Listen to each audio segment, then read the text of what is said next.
Hi friends, welcome back to Poppy Simple World. ഇന്ന് നമുക്കൊരു sweet തയ്യാറാക്കാം കേട്ടോ. കുമ്പളങ്ങ കൊണ്ടാണ് നമ്മളത് തയ്യാറാക്കുന്നത്. ഇത് നല്ല ടേസ്റ്റി ആയിട്ടുള്ള വളരെ എളുപ്പത്തിൽ തയ്യാറാക്കാവുന്ന ഒരു ഐറ്റമാണ് കേട്ടോ. നമ്മളിപ്പോൾ കുമ്പളങ്ങ മിഠായിയാണ് തയ്യാറാക്കുന്നത്. അതിനായിട്ട് ഞാനൊരു പകുതി കുമ്പളങ്ങ ഇതുപോലെ ഒന്ന് അടിച്ചെടുത്തിട്ടുണ്ട് കേട്ടോ. ഇനി ഇതിലെ വെള്ളമൊക്കെ നമുക്കൊന്ന് നല്ല പോലെ പിഴിഞ്ഞ് കളയാം കേട്ടോ. എങ്കിലും ഇതിൽ ആവശ്യത്തിന് വെള്ളം ഇങ്ങനെ ഇറങ്ങി വന്നുകൊണ്ടിരിക്കും. അപ്പോൾ ഇനി നമുക്കത് തയ്യാറാക്കാം.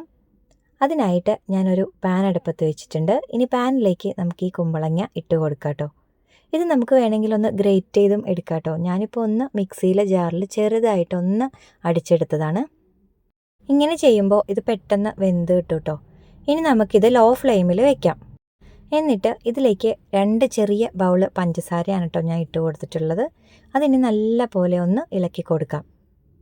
ഇനി ഇത് മീഡിയം ഫ്ലെയിമിലേക്ക് മാറ്റിയതിന് ശേഷം വീണ്ടും ഇതുപോലെ തന്നെ ഒന്ന് ഇളക്കി കൊടുക്കാം കേട്ടോ. ഇനി ഇതിലേക്ക് ഒരല്പം നെയ്യ് ചേർത്ത് കൊടുക്കാം. വീണ്ടും ഇതുപോലെ തന്നെ ഇളക്കി കൊടുത്തുകൊണ്ടിരിക്കാം.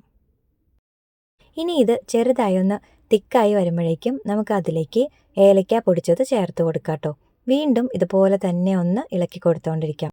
ഇതുപോലെ നല്ല തിക്കായിട്ട് ഒന്നിനൊന്നിന് വിട്ട് കിട്ടുന്ന ആ ഒരു പാകം എത്തുമ്പോഴേക്കും നമുക്ക് ഫ്ലെയിം ഓഫ് ചെയ്യാം കേട്ടോ. ഇനി ഇതിലേക്ക് നെയ്യിൽ കാഷ്യൂ ഡ്രൈ ഫ്രൂട്ട്സോ എന്ത് വേണമെങ്കിലും നമുക്ക് വറുത്ത് ചേർത്ത് കൊടുക്കാം കേട്ടോ. ഞാനിവിടെ കാഷ്യൂ മാത്രമാണ് ചേർത്ത് കൊടുത്തിട്ടുള്ളത്. വീണ്ടും ഇതൊന്ന് മിക്സ് ചെയ്ത് കൊടുക്കാം കേട്ടോ. എന്നിട്ട് നമുക്കിതൊരു 10-15 മിനിറ്റ് ഒന്ന് അനങ്ങാതെ ഇതുപോലെ ഒന്ന് തട്ടിപ്പൊത്തി വെച്ച് കൊടുക്കാം കേട്ടോ. കുറച്ച് സമയം കഴിയുമ്പോൾ ഇതെടുത്ത് സെർവ് ചെയ്യാം. ഇത് നല്ല ടേസ്റ്റാണ് കേട്ടോ. നമ്മൾ എരിവുള്ള ഫുഡൊക്കെ കഴിച്ചിട്ട് ഇത്തിരി മധുരം കഴിക്കാൻ തോന്നുന്ന ആ ഒരു സമയത്തൊക്കെ ഇതിങ്ങനെ തയ്യാറാക്കാം കേട്ടോ.